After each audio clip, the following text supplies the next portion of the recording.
As soon as Julio Foolio died, Young and A's right-hand guy commented on Instagram, "Game over, we won, stupid."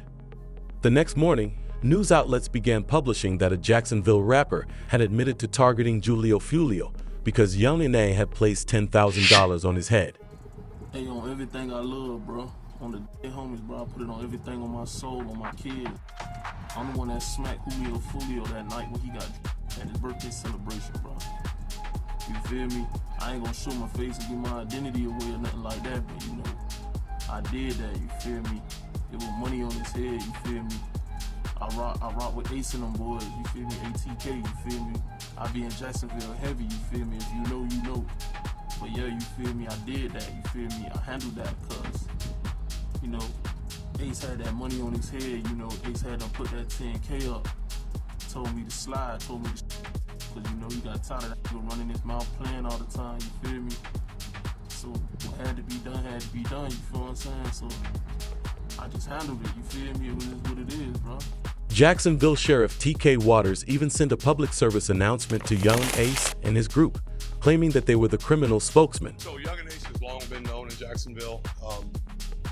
We are consistently monitoring those groups. We have people that are always watching them. I won't speak to the chief's investigation, that's up to TPD. We don't have an investigation on him right now, but he can't move around in Jacksonville without us knowing about it. And that's for the betterment of our community. The FBI just made public the Julio Foolio passing case papers, and they are quite unsettling because they reveal the real story of the rival street gangs in which all of these rappers are involved. The file starts by stating that Julio Foolio was born on June 21, 1998, and that on Sunday morning in Tampa, he was ambushed by rival street members.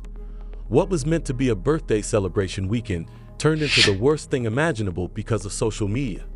Foolio and his group ended up renting an Airbnb for the weekend after arriving at the B&B, which he had posted on his Instagram story. Hey, the pool party start today at 5, 6 o'clock. You already got the address, pull up, man. You got the address, pull up. If you need the address, DM me right now. The pool party start at 5, 6 o'clock. DM me for the address of DM Julio Bookie ESPN. I'm gonna put it right here. We just got here, bro. You got to add it. You got to add it, man. Push up. We just got to this bit. Tampa, Florida, man. You already got to add it to the pool party. Push up at 5:30, man. Push up at 5:30, man. We finna get everything right. Push up at 5:30, 6 o'clock, man. Given that the party at the Airbnb lasted only about 2 hours, Foolio would even post pictures of the party inside to show his operations team that he was drinking all night without any security and that he was with multiple women. This was the first of many mistakes that Foolio would make, showing his millions of followers what he did at every turn. An hour later, the police arrived at the B&B, calling the home's landlord, who would eventually evict Foolio and his crew. Instagram, what's his next move? In an attempt to set a new social media record for the most location drops to his operations, this would be a poster for a nearby club telling everyone to pull up while revealing the exact address.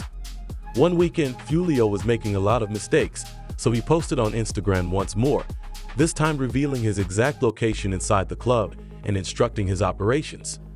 "I'm in the lounge upstairs." We came deep for my birthday, man. Everybody coming up the stairs. Yeah, man. You know what I'm saying? You know what I'm saying?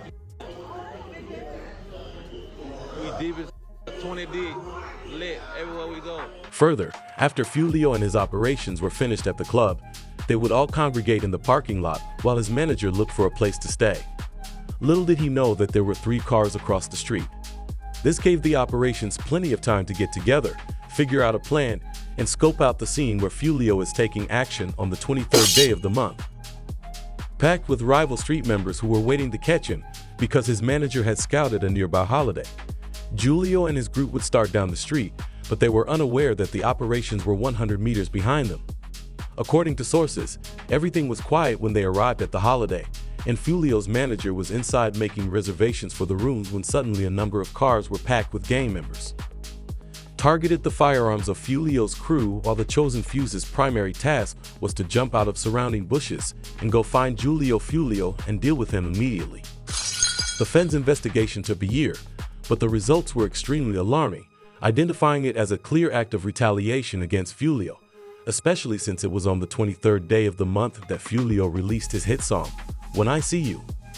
In the lyrics, "Young and Ace for losing my brothers," Foolio rapped, "Went out to eat on his birthday. 4 hit, 3 passed.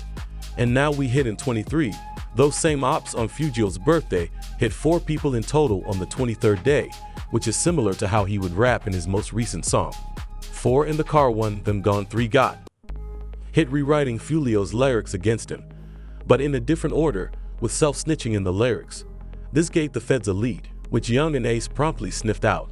When Young and Ace realized the feds were pursuing him, he would go and shut down his gang ATK, tweeting that there was no such thing as ATK anymore and that stuff was gone. I say no more ATK, it ain't no more. You talking about? Niggas don't do shit. They don't do shit. Tripping. Everybody always got shit to say. When it's time for the Lord to be paid, just be at. You got all this shit to say. Just be at though. Just be need to get buried. When it's time to spend that money, what the be? I always got shit to say, but don't be on shit, man. Don't get no feet wet or nothing, man. You be talking, man. Wrong with these, man. Don't talk like me. Don't get man. When I say no more TK, ain't no more. He's watching that El Baby interview with another sharing that Rico's coming, because El Baby did the same thing closing for PF even though he knew the feds were breathing down his neck, even though DJ Academics had previously warned him that he was next. This whole situation was evident as Day fans even commented, "Lol." Whack 100 recently spoke about you and he says, "You're next." Why would you say that, bro? Why would you wish that for me? I don't know if he was wishing that. I think he's thinking about, like, in terms of, people want to get the target, like the high profile target. And if Foolio is out the way, now they're like, well, the only way to make another thing is you. Why wish that on me, bro? Man, bro, I've been living my whole life. I'm letting you get up on. I'm not letting nobody get up on me. With his passing now, right? Does it mean that this whole situation is over? There's never no situation. Even Young and Ace himself said that the police are targeting him after he was repeatedly tried by his operations for canceling all of his shows in an attempt to restrict his business and revenue. Jacksonville police is I don't know how they be doing it, but they always call around to cancel my shows. What's up with y'all? What's going on? Why y'all want to cancel my show? I don't even live there in Jacksonville. Why y'all want to cancel my show? Why y'all trying to f*** my money? Yeah, man, y'all trying to f*** my life. Cause y'all worry about what I got going on. I ain't f***ing with y'all. Y'all canceled all my shows, but I just had a show in Temple. Y'all got my show canceled in Tampa. I had a show in Virginia. I called, got my show canceled up. I had a show in Gainesville. Y'all canceled my show in Gainesville before. Daytona. You feel me? Like, what's really going on? But as you dug deeper into the federal investigation file, it became scary because they would eventually reveal the primary reason they targeted Foolio, which was the death of Young N's best friend Atik and Mitch. AdCake was setting up a 2-year setup on Foolio because, in an interview 1 month prior to Foolio's death, he revealed that both groups had agreed to cease fighting against one another and work to reduce Jacksonville's crime rate. Y'all probably ain't know this. Even though I said what I said about bro, me and Jedi Breeze supposed to be doing a Stop the Violence song. We probably gonna get that shit in motion. So I'm gonna get that shit out the way for the kids, for the youth and stuff. Yeah, we gotta make this look better, man. You and J. Breeze have a Stop the Violence record coming. Yeah, that shit, it's talked about. I DM'd about it. My big cousin wrote about it too. He said he with it, I'm with it. But basically right now we trying to find it. However, the feds would explain that they think ATK wanted Foolio to let his guard down, which he did on his birthday because Foolio probably felt like he had no more operations, hosting every address, every location, and even who he was with. This was all retaliation for what happened in April 2022 when officers pulled over Foolio on the side of the road when they saw him driving a Dodge Durango with an illegal window tint. After Foolio identified himself to the officers by giving them his driver's license, he was handcuffed and put in the police patrol car, where he would be questioned about A-Take Mitch's death. Alright, so I ain't want to bring it up, I know you're going to be upset. Mitch, there's some text I want to talk to you real quick about what happened to Mitch. How long that's gonna take? Not that long, depends on you. They just want to ask what you know about what happened. Foolio knew he would be questioned once they got him in the car, and they hurried him to the station to be questioned.